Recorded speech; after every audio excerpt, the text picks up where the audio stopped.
নমস্কার বন্ধুরা, অনেক দিন পরে আবার আপনাদের সামনে আসলাম। আমি শর্মিষ্ঠা। প্রত্যেককে শুভ নববর্ষ অর্থাৎ 2025-এর হ্যাপি নিউ ইয়ার শেয়ার করলাম। প্রত্যেকে ভালো থাকুন, ভালো করে এই বছরটা প্রত্যেকের কাটুক এই কামনা করি। আজকে মাঝখানে আগে বলি যে অনেক দিন আপনাদের সামনে আসতে পারিনি।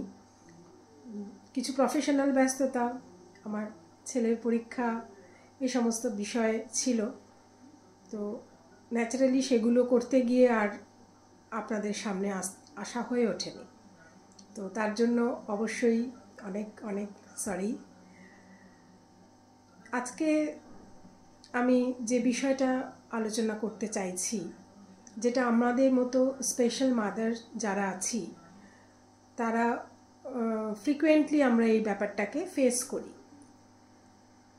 স্পেশাল চাইল্ডদের একটা বিশেষ বৈশিষ্ট্য হলো ওদের অ্যাগ্রেসিভনেস, অর্থাৎ ওরা কখনো কখনো ভীষণ হাইপার হয়ে যায়, এত জেদ করে, এত কান্নাকাটি করে যে কোনো বিষয় নিয়ে, হঠাৎ করে কখন করবে তার কোনো সিগন্যাল থাকে না আগে থেকে, এবং সেটাকে কন্ট্রোল করা তখন আমাদের প্যারেন্টসদের পক্ষে ভীষণ একটা প্রবলেম হয়ে যায়।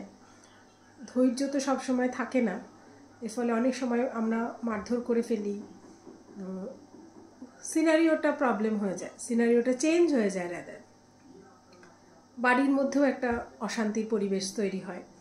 It's a very common feature আমাদের মতো স্পেশাল চিলড্রেনদের প্যারেন্টসদের কাছে। তো আমার এই জার্নিতে থেকে শেখা যেটাকে বলে, তো সেগুলো কিছু ট্যাকটিস আমি ইউজ করেছি আমার ছেলের ক্ষেত্রে, যেটা থেকে টাচউড যে ও কিন্তু ওর সেই হাইপার ব্যাপারটা অনেকটাই কমে গেছে। একসময় ছিল সাংঘাতিক, এবং ভগবান হয়তো সেই ধৈর্যটা দিয়েছিল যে হাউ টু হ্যান্ডেল। তো সেই জন্য সেটা শেয়ার করতে চাইছি আপনাদের সবার সাথে, যাতে আপনারাও এই ধরনের বাচ্চাদের বকাবকি না করে, না মারধর করে, আমরা যাতে একটু কুললি ব্যাপারটাকে হ্যান্ডেল করা যায়। তো সেটার জন্য প্রতিদিন সকালবেলা উঠে একদম সিম্পল কয়েকটা ব্রেন জিম করানো যেতে পারে, যেটা আমি এখনও আমার ছেলেকে সব দিন না হলেও মাঝে মধ্যে করাই। ও তো 18+ আমার ছেলের বয়স। তো প্রত্যেক দিন সকালবেলা উঠে ব্রাশ টাশ করার পর ওদের একটা প্র্যাকটিস করিয়ে দেবেন যে ফিঙ্গার দিয়ে কয়েকটা ব্রেন জিম করানো যায়, যেটা আমাদের ব্রেনকে ভেতর থেকে ওটাকে শান্ত করে। এটা শুধু স্পেশাল চাইল্ডদের জন্য নয়, আমাদেরও তো অনেক সময় কাজের ক্ষেত্রে মাথা গরম হয়ে যায়, কিভাবে সেটাকে কুললি হোল্ড করা যায় সেটা আমরা প্রত্যেকে করতে পারি। তো ওদের ক্ষেত্রে, কারণ ওদের মাথা গরম হওয়ার সেরকম কোনো কারণ ওরা এক্সপ্রেস করতে পারে না বা আমরা বুঝতে পারি না, সেজন্য এটা যদি করানো যায় তাহলে ওরা কিন্তু ব্যাপারটা ভেতর থেকে ওদের কন্ট্রোলড হবে। সেটা কীরকম, যে খুব সিম্পল, আমরা তো এরকম করে ক্ল্যাপ দিচ্ছি প্রত্যেক দিন সকালবেলা উঠে বাচ্চাকে অ্যাটলিস্ট 10 টাইমস যে 1 2 1 2 1 2 1 2 1 2 1 2 এরকমভাবে করতে বলবেন। আর এরকম ক্রিস ক্রস, যেটা আমরা ছোটোবেলায় খেলতাম, যে 1 2 1 2 1 2 1 2, অর্থাৎ ক্রস ক্ল্যাপ আপনারা করবেন বাচ্চার সাথে। 1 2 1 2 1 2 1 2 এরকম করে। তাতে ওরা ইন্টারেস্টও পাবে যে মামা খেলছে আমার সাথে। তো ওটা খেলার মাধ্যমে। আর আঙুলগুলোর দিয়ে যেটা করাতে পারেন সেটা হলো এই দুটো থাম্বকে একটা কোনো মিউজিক চালিয়ে দেবেন পাশে, যেটা ওদের পছন্দের, সেই মিউজিকের তালে তালে এরকমভাবে ঘোরানোর কথা বলবেন। এরকমভাবে 1 2 3 4 5 6 7 8 9 10 অ্যান্ড 1 2 3 4 5 6 7 8 9 10 এরকমভাবে 2বার বা 3বার এরকমভাবে করবে। আরও ভালো হয় যদি প্রত্যেকটা আঙুল এরকমভাবে করতে পারে। তো বাচ্চাদের এত ধৈর্য থাকে না, প্রথম দিন 2টো করান, তারপরের দিন 3টে করান, এরকমভাবে যদি একসাথে করানোর পরে প্রত্যেক দিন 5টা করানোর মতো অবস্থা থাকে। এবং এটা কিন্তু কোনো ফোর্সফুলি করাবেন না, মানে আজকে এটাও করলো না তখন তাই দিয়ে ওকে বকা হলো, তা হবে না। করলো না, ছেড়ে দিন, করতে হবে না, অন্যটাই যান। মানে আমরা যেটা করতে পারি আর একটা, যেটা এরা খুব বাচ্চারা খুব ইন্টারেস্ট পায়, যে এরকমভাবে নিয়ে একটার সাথে একটা এরকম করে 1 2 1 2 1 2 1 2 1 2 এরকম করে, আর 1 2 3 4 1 2 3 4 1 2 3 4 1 2 3 4 এরকম করে কোনো মিউজিক চালিয়ে দেবেন পাশে, এরকম যেটার সাথে সাথে এটা করতে পারবে।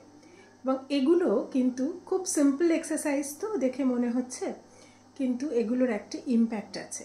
অর্থাৎ আমাদের মানে রাইট অ্যান্ড লেফট ব্রেনকে একসাথে কাজ করানো, আমরা যারা সাধারণ মেরিটের তারা কিন্তু আমরা এই কাজটা করতে পারি, আমাদের এই ব্যালেন্সটা থাকে। কিন্তু স্পেশাল চাইল্ডদের এই ব্যালেন্সটা থাকে না বলেই তাদের মধ্যে বুদ্ধির এই প্রবলেমটা হয়, এবং তারা বুঝতে পারে না যে কোথায় কতটা এক্সপ্রেসিভ হতে হবে।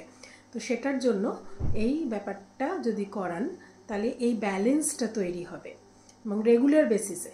এবং সেকেন্ডলি যেটা করতে হবে, যে ওরা যখন রেগে যাবে তখন আমরা পেরেন্টসরা কুল থাকব, এবং এটা কিন্তু একটা ম্যাজিক্যাল কাজ করে। অর্থাৎ প্রচণ্ড রেগে গিয়ে কোনো কিছু নিয়ে জেদ করছে, তখন আপনি অ্যাগ্রেসিভ হবেন না, কোলে নিন ওকে, ওকে কাছে টেনে নিন, যদি বড় হয় অনেক কাছে টেনে নিন। আমার ছেলেকে আমি এখনও করি, আমার কাঁধের মধ্যে মাথা দিয়ে মাথার মধ্যে হাত বোলাতে থাকি, ও তখন হয়তো বলতে থাকে, চিৎকার করতে থাকছে, মাথার মধ্যে হাত বোলান যে কিচ্ছু হয়নি বাবু, শান্ত হও। আস্তে আস্তে আগে কুল ডাউন করুন, যেটা চাইছে সেটা দেবেন না, জেদটাকে মিট আপ করবেন না, কিন্তু ওকে কুল ডাউন করুন, কাছে টেনে ওকে আদর করুন। আস্তে আস্তে ওই আদরটাতেই কিন্তু ও কাম ডাউন হবে। কিন্তু যেটার জন্য জেদ করছে সেটা হাতে দিয়ে দেবেন না, তাহলে ও প্রতিদিন করবে। তো করে দেখুন, এটা আমাদের তো করতেই হবে, তাই না? তো কত মারধর করব, কত বলবো ওদের? সেজন্য এই কিছু মেথড যদি আমরা ফলো করি, আমার মনে হয় এটা ওদের পক্ষে খুব ফ্রুটফুল হবে। করে দেখুন। আরও কিছু টিপস নিয়ে আসব আপনাদের সামনে। কথা দিলাম যে এতটা গ্যাপ হয়তো আর হবে না। ভালো থাকবেন প্রত্যেকে, খুব শিগগিরই আবার দেখা হবে। মি অ্যান্ড মম চ্যানেলে যারা নতুন তারা অবশ্যই সাবস্ক্রাইব করে আমার চ্যানেলকে এগিয়ে নিয়ে যেতে সাহায্য করুন, আর আরও ভালো ভালো ভিডিও পাওয়ার জন্য আমাদেরকে অনুপ্রাণিত করুন। ধন্যবাদ।